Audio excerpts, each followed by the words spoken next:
I, male 32, am a regular guy, married to Kat, name changed, 30, for the last 2 years. We dated for 2 years before getting married. Things are not good between us lately. It all started 2 months ago when my wife came up to me and suggested that we open up the marriage to spice up our life. I was shocked at her recommendation. I never imagined that she would ask for this.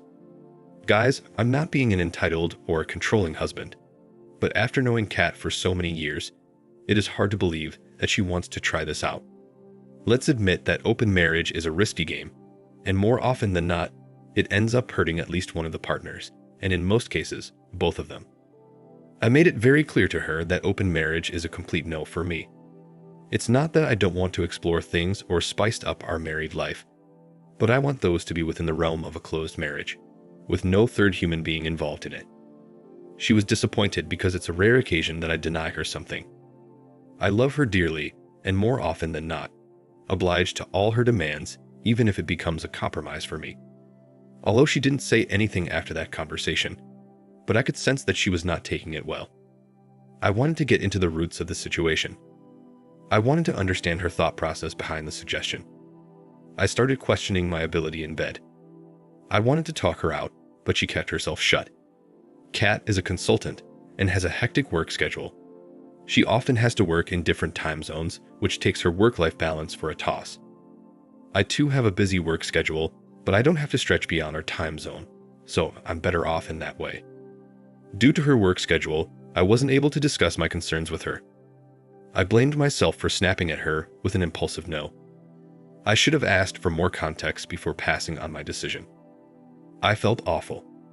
Nearly 2 weeks after that incident, one day, I got home early for work and prepared her favorite meal for dinner. She was delighted at my gesture. We hugged and spent quality time with each other.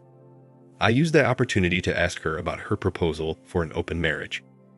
She immediately switched the gear into a frustration mode, accusing me of tricking her into a mind game. I did not trick her into anything. I just wanted to have a good time with her and understand her point of view on an open marriage. That's it. I lost my mind at her accusations and asked her blatantly if I was unable to satisfy her needs. She opened up after that. She told me that she got a bunch of interns in her office who are just out of college in their early 20s. They party wildly and hook up at any given opportunity.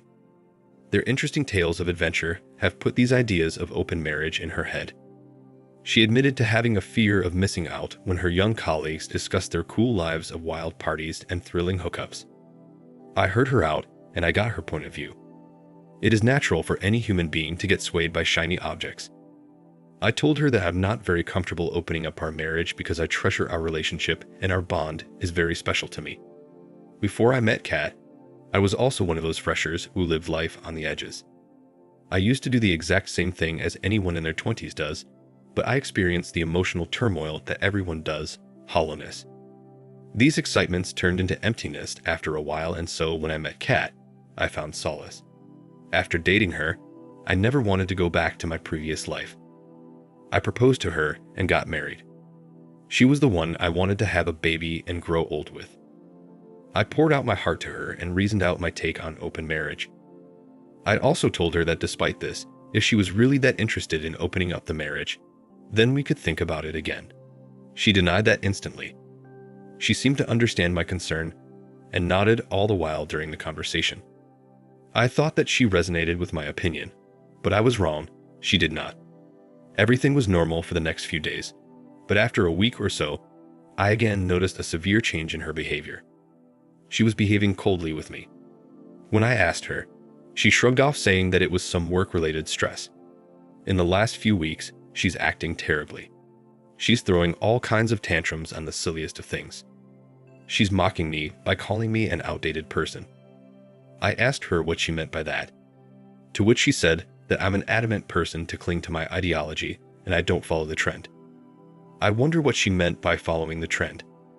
I have a decent fashion sense and follow all the latest music and web series. I asked her if she was pissed off of my reluctance to open the marriage, to which she just nodded and said that maybe. What kind of answer was that? I was confused by her mixed reaction all this while. Her work schedule got tighter. Earlier, It was just a few days in a month when she had to put up late at the office. But now she's coming late every other day. In some days, I see her coming home at dawn. When I confronted her regarding this, she told me that she was on a promotion path. Hence, she needs to prove her merit to get that position. She has always been an ambitious woman, and I adore her for that. To be honest, I'm worried if she is telling me the truth, but I don't want to put any negative thoughts in my mind or jump to any conclusion. Something happened yesterday which triggered me to write the post. I've read hundreds of posts from this community and hence wanted to pour out my heart and seek any advice from all of you. Hear me out. Yesterday, I reached home at 7 p.m., a little earlier than usual. I reach 8 p.m. on most days. I was craving lasagna for a long time, so I decided to prepare that for dinner. It was Kat's favorite too. It took me an hour and a half to prepare the lasagna just the way Kat likes. I garnished it and kept it ready to surprise Kat. It was already 10 by that time. I messaged Kat to check when she was coming home. She responded that she would be late, maybe after midnight. It felt low and my enthusiasm died down. I spent the next hour engrossing myself in my video games. I was hungry, but I wanted to have dinner with Kat. Something inside me urged me to go and pick up Kat from her office.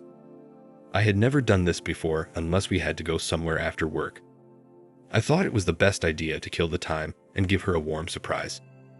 I took my car and rushed to her office. Her office was a standalone building, and it was pretty easy to spot anyone entering or leaving the building. I waited outside the office for a good 30 to 45 minutes, watching the shops getting shut and the streets getting deserted.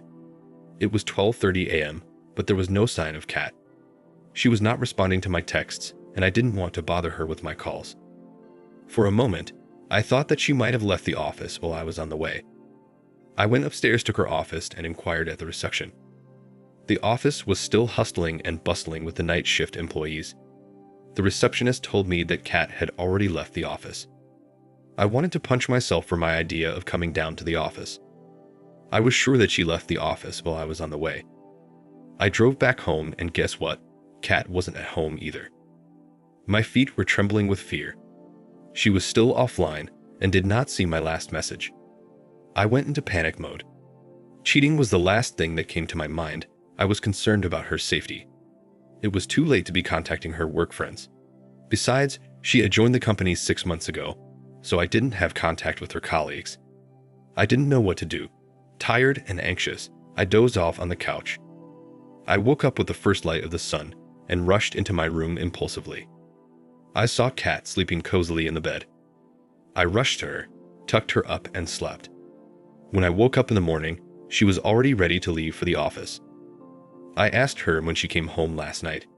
She said, 3 a.m. It was a hectic day at work. I was held up on a meeting with an Asian client. I asked her, when did you leave the office? She responded nonchalantly, 2:30-ish. I was shocked. Her answer gave chills to my bones. It was either the receptionist who gave me the false information that Kat wasn't at the office at 12:30 a.m., or it was Kat who was lying about being at the office until 2:30 a.m. I was still feeling dizzy with last night's hassle, hence did not say anything further. She called me today in the afternoon asking if I was at her office yesterday. The receptionist informed her that I went there at midnight to check for her. I wonder what kind of shift is the receptionist doing at the office. Nevertheless, I told her the truth and the reason for showing up at her office. She was silent for a moment and then said that she left her office in the afternoon for meeting in her client's office, which is located in a different part of the city. That's the reason she was not found at her own office. I was perplexed by her answer. She rephrased her statement and said that her client is an Asian company, but they have an office set up in the US as well. Yesterday, she went to her client's US office, which is located in the other part of the city, where she was in Zoom calls with the other employees based out of the Asian time zone. I'm still confused about what to do. A part of me wants to believe her as this is not a new concept. Companies all over the world have set up their offices in the US and people work in different time zones, but my situation is completely different. I'm clueless and helpless. I don't know what to do next. Should I wait and let this pass, or should I confront my thoughts to Kat again? I have confronted her several times in the past, which I have described in the post above. Any suggestions and advice are appreciated. Thanks much. Now for the first update. Thank you everyone for all your valuable suggestions. I took some of your advice seriously and investigated this matter. It's been 2 weeks since my last update, but I got some shocking news. Please bear with me if I just ranted out here. I tried several ways to get her email or her phone's password, but she kept it too discreet. I picked my brains and came up with several ideas to dig out the truth, but I failed. The last 2 weeks have been pretty much the same, where Kat continued to come home late from work. We both were unanimously giving cold shoulder to each other, with very few occasional and transactional conversations in between. 2 days ago, she was talking to her mom, who was suffering from a kidney problem for the last few years, and her recent blood test did not show a good sign. I was working on my PC while she was lying on the bed and talking to her mom. Out of concern, I took her phone to check up on her mom. While mother-in-law was narrating her tiresome routine of tests and medicine, something clicked in my head. I peeked at the phone screen and found that it was unlocked and there were some chat notifications. I got up and started walking into the room while talking to mother-in-law. I casually went inside the washroom while talking on the phone and locked it from the inside. I put the phone on speaker and pretended to listen to her while reading the messages through the notification. The notification revealed that Kat was supposed to meet someone that day for a fun ride. I opened her social media DMs, and boy oh boy, you guys were right. She was already having an affair. She was sleeping with those novice coworkers. After a couple of minutes, she realized that I took her phone with me inside the washroom. She started banging on the door to get her phone back. I didn't have enough time to read all the conversation line by line, so I scanned her gallery to find some concrete proof. The gallery was filled with explicit pictures of my beautiful wife in a compromising position with her coworkers. I emailed all those pictures to myself and deleted the history. She is cheating on me with her multiple colleagues. I felt so sick that I wanted to throw up. Meanwhile, my wife kept knocking on the door asking for her phone back. I couldn't bear to hear her nagging voice. I unlocked the door, swiftly passed her the phone, and locked the washroom again. I wanted to rush out of the washroom and confront her right away, but instead, I calmed myself down and let that anger pass. The chat notifications had the details of the location and the time they were supposed to meet that day. I went out of the washroom, took the car keys, and drove off to that location. While I was leaving the house, she called my name in a faint voice, but I didn't bother to turn back. I went to that hotel and took the darkest table in the lobby. I wasn't there to create any scene. I just wanted to see how comfortable she was on her way to cheat on me. She was supposed to be there at 5 p.m. I reached there at 3, and by the time it was 5, I was down with countless shots. I wished to have confronted her in the house, but God knows what I was thinking at that time. Maybe I was too numb and not ready for a face-off. I wasn't ready for the face-off even in the lobby. It was 6 p.m., but she didn't turn up. I thought that she got a whiff that I might be there, and they would have changed the location. Nevertheless, I was too drunk and drained to pick my brains at that time. I sat there and continued to gulp my drinks. It was almost 7 when I saw Kat. With that sight, my world came crashing down. My vision was blurred by then, like come on, 4 hours of drinking can do a lot more than blurred vision. I faintly remembered what happened after that. I was reacting in autopilot mode. I got up and staggered my way to the reception area where she was registering her entry. I tapped her on the shoulder and said, "Good luck with your fun ride." I might have said something else too, but this is the summarized version of whatever I blurted out at that moment. She held my hand and said that she could explain. I don't remember what else she said.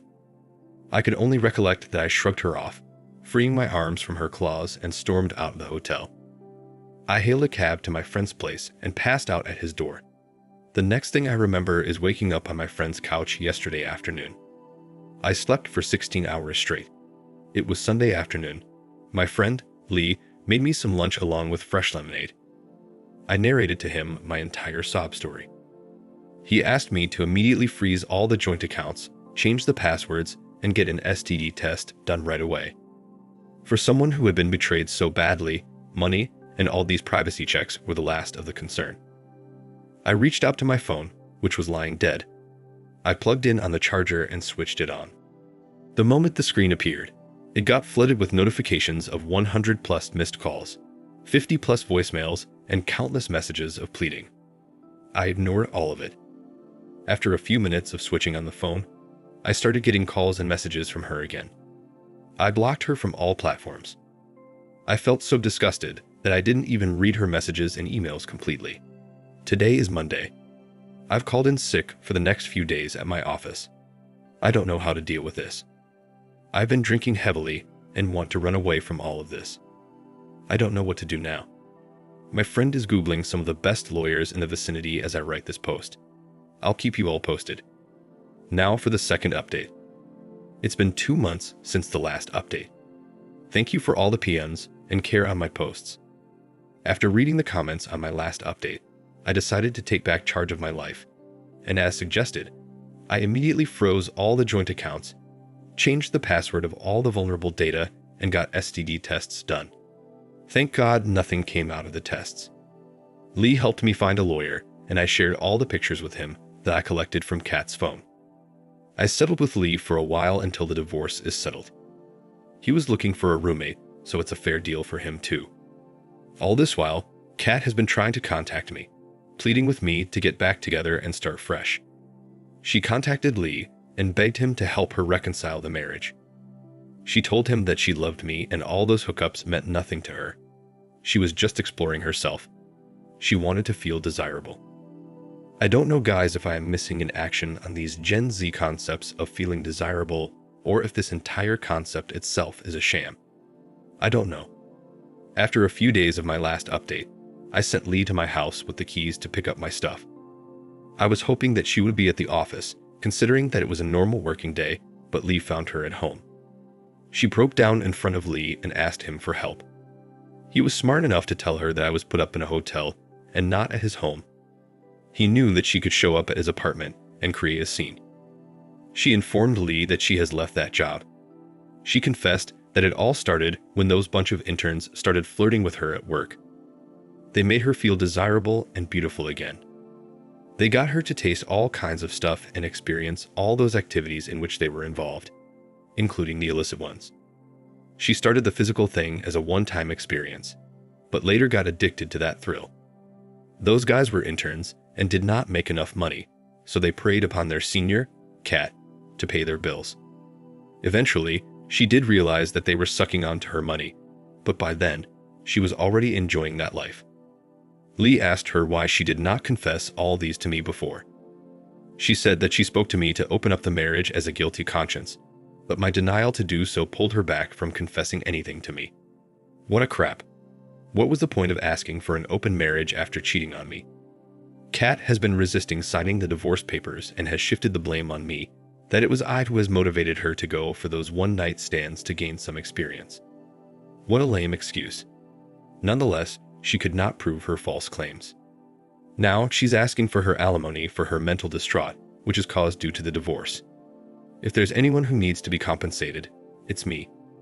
I had to go through the terrible feelings of betrayal. Later that month, her sister, Amy, name changed, contacted me and pleaded for reconciliation. She told me how Kat is going through the tough times, which is leading to severe depression because those interns have maligned her reputation at the office. They have apparently shown pictures of Kat in a compromising state, having fun with them to other senior employees. They mocked Kat for being an easy catch. She became the center of gossip at the office, hence she had to leave.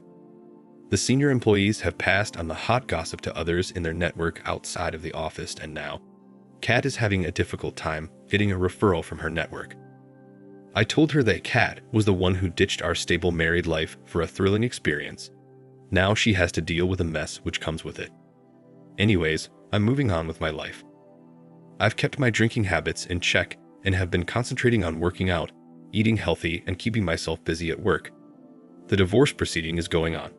Thanks to Kat's resistance, it got delayed, but my lawyer assured me that it will wind up soon. Thank you for watching. Like, comment, and subscribe if you enjoyed the video. Until next time, I'll see you again. Take care.